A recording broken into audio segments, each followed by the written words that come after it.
Hi, everybody. This is Adam Elenbaas from Nightlight Astrology, and these are your horoscopes for the month of February 2019. So this is the horoscope for Sagittarius, Sagittarius Sun, and Sagittarius Rising. All right, let's go ahead and take a look.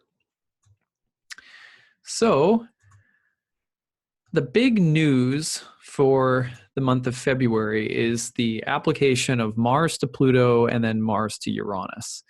The reason that this is such a big deal is that the planet Uranus is currently culminating in the last final degree of Aries this month. It will change signs into Taurus next month, which effectively brings a very long-standing square between Pluto and Uranus to a close. Now, if that's Greek to you, don't worry about it. But the bottom line here is that this is a month of culmination and catharsis. The key words for this month that I'm really using are confrontation and catharsis, or confrontation, intensity. You could add in depth and catharsis. There's a kind of breakdown, breakthrough quality to the month. Now let's see where this is happening in your life. For Sagittarians, this is happening between the 5th house and the 2nd house. So Mars in Aries in your 5th house, making a square to Pluto and Capricorn in the 2nd house around February 2nd. And then around the 12th and 13th of the month, it's moving into a conjunction with the planet Uranus. Now, Mars in the 5th house is the house of good fortune. In the ancient world, the 5th house was basically related to anything good that came to you that was not of your own doing, just the kinds of things that you're allotted in life that you didn't necessarily know that you had a certain portion of good things coming to you, but they do, and they create a lot of joy and happiness. It's also, the 5th house is related to, things like creativity and dance and performance and theater and the arts and women, children, and pregnancy. But really these themes all derive from the basic premise of the good things that come in life, the good, joyous things. Well, it's interesting to have the god of war in that house right now, right? And squaring Pluto in Capricorn in the 2nd house, which is the house of finances, money, expenditures, and income, business matters, etc. A lot of emphasis on the 2nd house this month, so it's a pretty big financial theme. The theme of children and money could be pronounced this month. Confrontations or conflicts around money or finances could be pronounced in the midst of what, arguably should be a very positive moment. So, for example, I'm just going to make up a really stupid example. Let's say you win the lottery, and then you have to figure out, how to pay the taxes, and then you have to figure out how you're going to spend it. And then, everybody wants a piece of the action, right? So this might be about difficulties that are coming through. They're difficulties that are coming at a time that really should be very positive around finances or money. It maybe doesn't need to be as stressful as you may make it, or you may think that it's more stressful than it really is. So be careful about that. But also just moments of conflict or catharsis around money and finances in general. Maybe there's difficulties, but they end up turning out okay. Some element of good fortune comes through. The 5th house is also what we do for the sake of fun or pleasure. You might be looking right now at your finances or business and saying, am I living the quality of life that I really want to be living? And is there something I could change with regard to my career, my money, or my finances that could lead to a better quality of life? And this may actually be a very deep and challenging thing to address this month for Sagittarians. On the other hand, again, conflicts around values with your children, or conflicts around, sometimes you're going to have kids that they're going through a rebellious phase, with Mars also going to hit Uranus this month in the 5th house. So also the theme of rebellion and wanting to do things your own way, and a little theme of defiance, and be careful about blowing money in ways that are just kind of hot-headed or risky or stupid. That could be a possibility as well. There's something of a catharsis around money and finances. That much I feel pretty certain about. Now, the two moments are February 2nd and then February 13th, where Mars squares Pluto, and then Mars conjoins Uranus. be careful about impulsiveness, recklessness, and a more confrontational or hostile dynamic. And, if things come up, if expenses come up and kind of rain on your parade, or if there's difficulty around money for whatever reason this month, just know that this will pass, and be careful not to make erratic, sudden impulse purchases or impulse business decisions or what have you. So the next transit that I'm really on about this month is the new moon. Every month, the new and full moon are a big deal, but one of the reasons that I think that this new moon is very significant is because it's ruled by Saturn, and Saturn is also right now in your house of finances and money. So the new moon is in the third house, which might have something to do with siblings, may emphasize your sibling relationships or things that are happening with siblings, but in a broader sense may also have to do with family obligations. The third house, for example, is related to folk or local or family religious customs. What's built into the third house is the idea of those things that we are bound to, sort of that we are obligated to, that we owe something to in terms of our base of operations, home, family, neighbors, siblings, even parents to a certain extent. But it's kind of the customs, habits, and expectations that accompany us in our everyday life. So you're also looking at maybe being free from some kind of obligation, or the introduction of a new chapter in your life where a new kind of obligation may come in. For example, right now, feeling like you're obligated to do something financially for the sake of a sibling or for the sake of someone in your family could be strong. That's just an example, but working with your own sense of what you're indebted or obligated to and how that is shaping issues related to money or finances. I think those things could be pronounced right now. So that's the new moon in Aquarius on February 4th.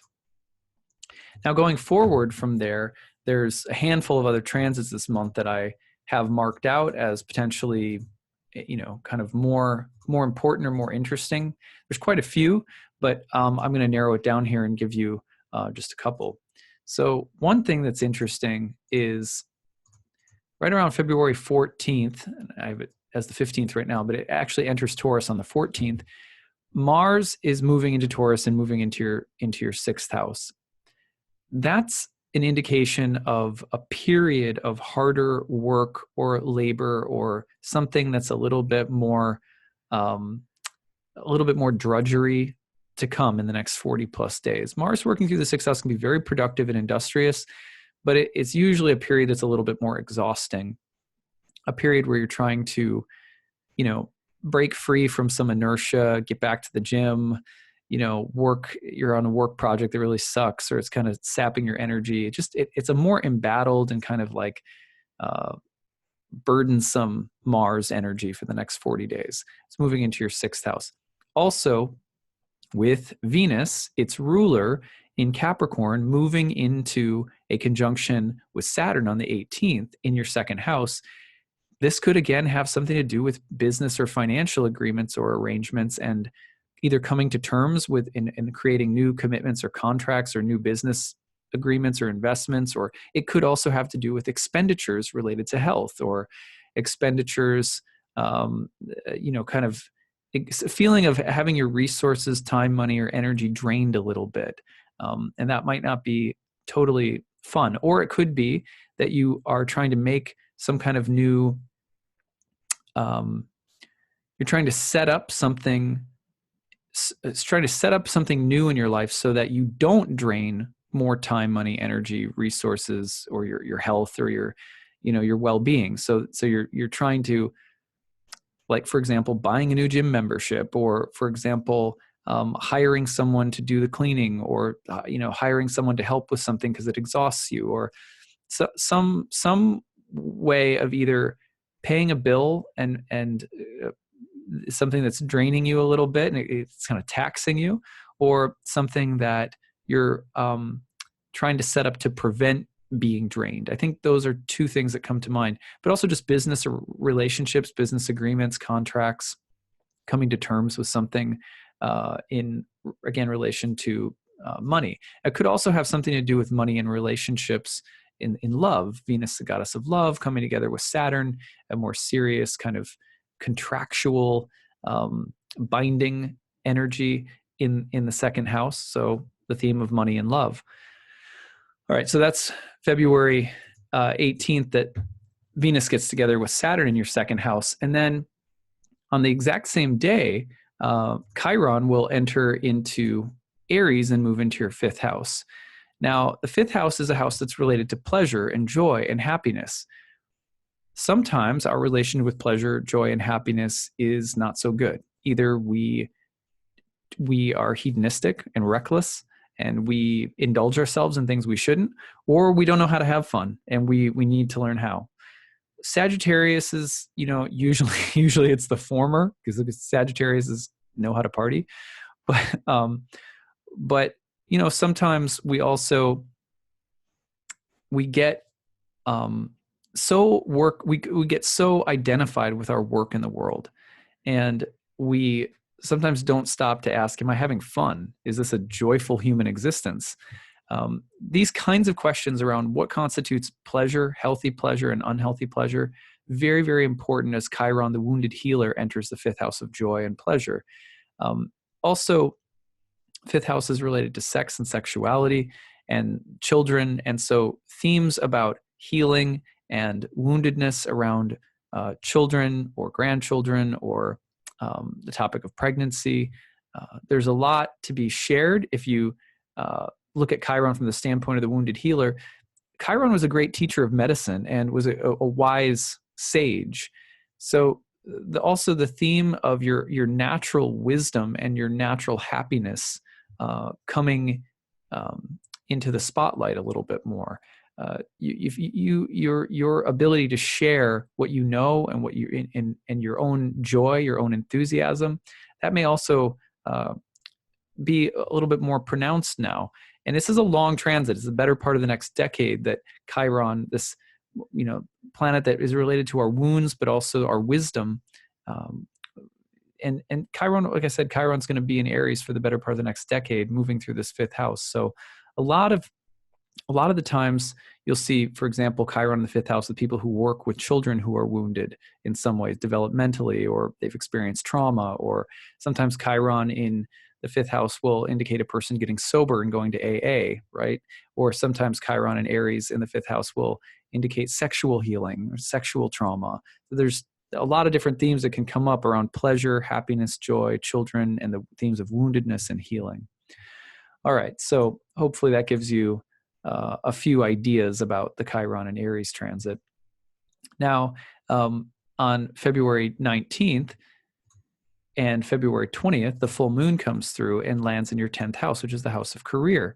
And that is going to be creating a juxtaposition with the house of home and family, as Mercury around the same time will be moving through a conjunction with Neptune in the fourth house of home and family.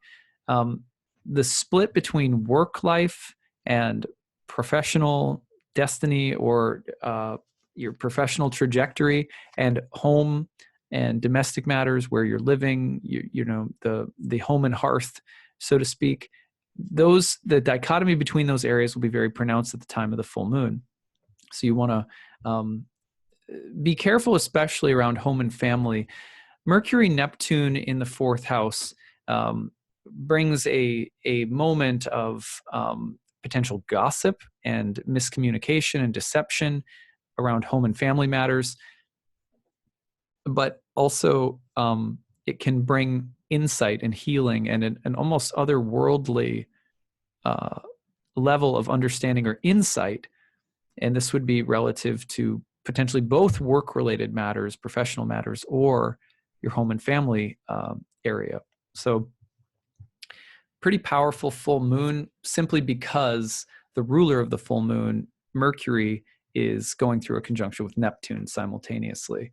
Now, on the 22nd, Venus in Capricorn is conjoining Pluto in Capricorn, again, in your second house of money, finances, and possibly bringing up another level of catharsis and transformation around those topics. Also, again, with Venus, possibly the subjects of love and relationships.